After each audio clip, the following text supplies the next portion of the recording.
This episode of the Totally Rad Show is brought to you by Carbonite. Today on CRS, comics is back. We check out Fatale and the Activity. Totally Rad Show. Totally Rad Show, Totally Rad, Totally Rad Show, Totally Rad, Totally Rad Show, Totally Rad, Totally Rad Show, Totally Rad Show.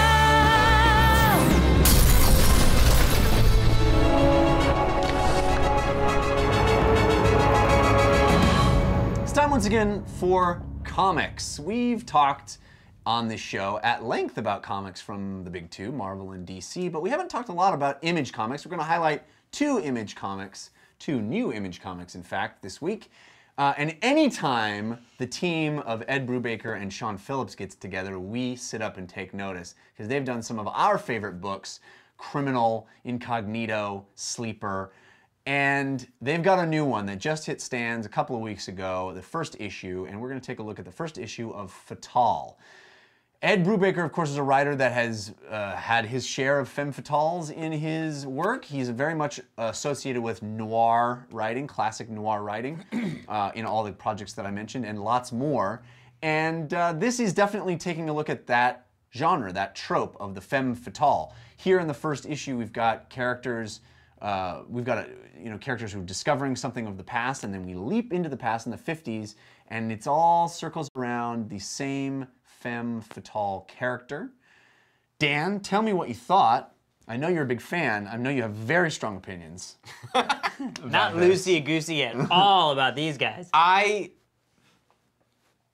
love Criminal's like one of my favorite books. I really love Sleeper as well. In all the areas that those books excel, from the dialogue to the story, and the thought-provoking story, the interesting characters, none of that was happening for me with the first issue of Fatale. But it's interesting. Just to interrupt you really quickly, I think, correct me if I'm wrong, this is the first Brubaker thing you've read not as a collected volume, yes? Yeah. So it's interesting, I think, to read it in issues like this, yes, in a serialized style, yes, rather than as a collected but the story. Man, Criminal issue. No, I read the first issue of Criminal when it came out, and then I had read it. Actually, you're right. I may not have liked it when it came out, and then I read it as a trade. You could be right. But what I did love about Fatale was, I think about, like, David Fincher has done like more than at least three crime movies. You could say probably four crime. Certainly four crime movies, but three serial killer movies. And you're like, why does one guy go back? But all of them feel like valid, and I was like, Brubaker keeps doing these crime stories, but they all have their own slant. And what's interesting about Fatale is that it's like an old Hitchcock movie, and it's a setting and a kind of story that we don't typically see. Maybe it was the plane chasing after a car that puts that in one's head. But no, there is something that's like, it's like Notorious. It's not like Maltese Falcon to be as other noir stories are like, and it's not like Criminal, bank robberies, and it maybe the time period and whatever. But like I said, that time period could be Maltese Falcon. It's not that. It's like a Hitchcock, like Vertigo, like this woman, past, future, present, past. I think that's really cool. But I didn't. You didn't love it. I just wasn't like, oh my. Are you hooked? Would you want to watch it? Nah, there was no more? hook. The end didn't like, and there's a preview for the second issue that I took a look at, and I didn't rock my world. Alex. Yeah, it's interesting because I had the same issue as Dan with the end, which was I thought it kind of fell flat, the end of this book.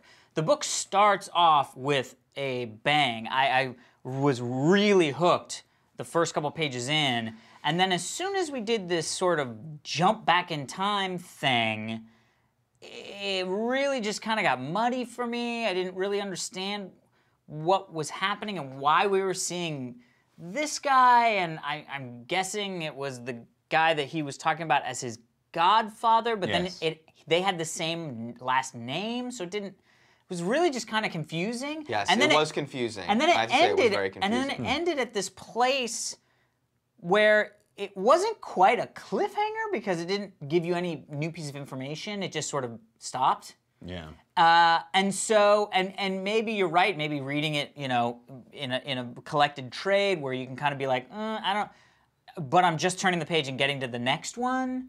It might flow better, and it may go somewhere awesome. And that's the thing that I feel about this book, which is it started in such a great way to me, and I was so intrigued by what the hell is going on. Yeah.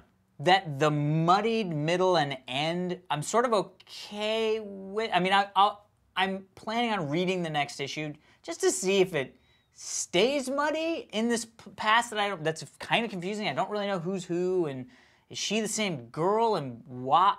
Yeah, You know what I mean? I think we haven't seen the idea yet. We haven't Yeah. Exactly. seen what the idea that spawned this book. I totally agree. But at the beginning, I didn't need to see the idea. Yeah, it was it was so already good at the interesting. beginning. Yeah. I didn't care what the idea But- was. And as soon as it went back in time, it was like, give me the idea or shut the hell up. None of this To is your working point, for me. if it was a trade, you would be, dude, you gotta be this. This is the idea. Yeah. So I'd be reading the beginning, knowing the idea, Yeah. and like. Getting Yeah, I the- agree with you guys that the back in time stuff is less interesting than the present day stuff, at least in this issue. Yeah. But it does feel like such a meatier issue, first issue than we get in so many other books. It's meaty. You get a full prologue, and you get the sort of chapter one, and he's such a great genre writer that I'm immediately captivated by who these people are and what their plight is, and there's this grittiness, and Sean Phillips' art is so great, and they work so well together, and I'm really excited to see where this goes. I do think his work tends to work better collected, but I think, it's great to see the first issue out, and I'm excited for the second. And it's sold out. It's doing another printing. Yeah. I couldn't get it. I went to the comic book store and they were like, yeah, it's sold out. They're hopefully doing another printing. And I'm like, shit. Well, another first issue, actually the second issue just came out last week, I believe, is a new ongoing comic by Image called The Activity. And The Activity is by a couple of people I'm not familiar with, so I'm going to double check their names. Nathan Edmondson's the writer. He did Grifter and some other things. But it's a new artist that I wasn't aware of, Mitch Gerads, I believe, whose art blew me away. He went to Gerads. Every kiss begins with K. I think it's Gerads. It might be Gerads. I apologize, Mitch, for butchering your name. But The Activity is much less a superhero fantasy kind of book, and much more set in modern day. It's almost kind of Mission Impossible-y. Yeah, A-Team-ish. Maybe backed half a step back from it. It's a high-tech military sort of super team that does the dirty work that nobody wants to do, and it's very gadget heavy and cool, but not to the point of ridiculousness, not to the point of just unplausibility. I think it's a book very much concerned with verisimilitude and kind of making it feel like this could be happening under our noses right now. Alex. Yes. How did you enjoy The Activity? It was a fun activity. My elbow got sore. You have to I warm gotta up stretch before the and activity. all that stuff. Yeah. I love the art style. Really enjoyed it. I love this setting, this sort of military, sort of espionage world, globe-trotting kind of thing. But for the most part, I kind of just felt like it was a little treading on old land, and not very excitingly. You know what I mean? Did you only read the first issue or read the second? I read both, yeah. And I thought the second was better than the first. definitely, most definitely. But still kind of just had that, we gotta go in and, we're the guys that clean up the mess. Yeah. It's like, I've seen that team of, you know what I mean? Like very Mission Impossible, very sort of, there was no new thing. And I mean, sort of the gadgets, but all those things have cool gadgets, you know what I mean? Like, so, and the sort of the plots of what they were doing was just kind of not that interesting to me. There was one cool moment in the second issue, which was sort of like, oh, that's not what I expected to have happen in that one talking about the panel. melted face? Not just the melted face, but why they had to do Yeah, I was the like, melted face. what's that? What did they just do? Yeah, but That's right. that is literally one square in the whole two issues. Everything else I was sort of like, okay, yeah, she's called Bookstore, and now she's called this, and But need a new one. but Old butt over here? Bookstore's personality is No, bookish, that, nerdy, or I don't know. That's the thing. But I kind of liked that about it. I kind of liked that, because it reminded me a lot of The Losers, which is a book in a very similar vein. And I think The Losers went out of its way to This guy's this guy, and this guy's that guy. to make them all G.I. Joes, or I mean, G.I. Joe comic is the same, to make them all like have such distinct personalities that it's almost to the point of cartoonishness and A-team-y-ness. And that's not, I think this book is much more concerned with the day-to-day job of these people. Yeah. And I kind of give it credit for that. Yeah, it's interesting to hear you say that. And it was really interesting when you guys mentioned Mission Impossible, because I went the other way with it. I thought of it like Tom Clancy in a way, in that, first of all, I really dug the art, but they're very lean books. Yeah. There's no meat on the bones. It just agree. is like. I spent $4. Like what? Nothing. That was 2.5 minutes of reading. There's certainly no story. There's some plot. It's not very complicated. You're just seeing events unfold. There's no character. There's no character development. There's no witty dialogue. It just is. To its credit, what I thought the idea of this, I could be wrong, but I thought the idea, but now that what you're saying, I think we're on the same page, is that it just is like what we haven't seen in any comic book. It's like The Wire, but it's not. But it's like The Wire, and then without any character development or relationship. It's just the matter of fact. This is what people do. It's fairly realistic. You know, it's like they shoot, they clean, they talk in this manner to each other. They have nicknames, and like the guy isn't like he's not witty when she gets her nickname. Like, oh, you did that? Okay, so that's your nickname now. And like she's like, all right. I don't know if the idea, if the writer's plan is, I'm gonna sap all of the like cheese out of the thing, and I'm just gonna say it like it is. But it's not like it's not like crazy how authentic. Ridley Scott movies are like really authentic and all the details of the thing, but it's gripping while it's doing that. This isn't really gripping. I don't know if he's like just trying to prove a point, or I'm not getting it yet. Or he's trying to establish sort of almost like like first, a baseline, and then he can go boop, and then the beeps are higher because the baseline's like so the first low, 12 issues of Invincible, you know, where it's sort of like, look, it's a comic about this, it's a comic about this, and all of a sudden it's not a comic about that. It's like, I don't know. I agree with you guys. I will say, boy, my favorite thing about this book is the layouts. It is very much that widescreen aesthetic that was really popular in the early 2000s with The Authority and some of the other Ultimates, and Brian Hitch really is kind of introduced it. And that I love that look, and how this artist lays out a page is really interesting and really dynamic. And so much of this book, like you said, is sort of banal, not interesting reading, but visually he tells a great story of them taking down a mission. Yeah. Just visually. There's no descriptors really. It's more just like, you know, there's even in the first issue, like the first 2 pages are all in Spanish. And I was like, did I buy the wrong version? But you don't need any language because the pictures do such a great job of telling the story, and that's really impressive. It's basically a silent film. It's the artist. And the artist does it in this book. But I will agree that there isn't a lot of meat on the bone.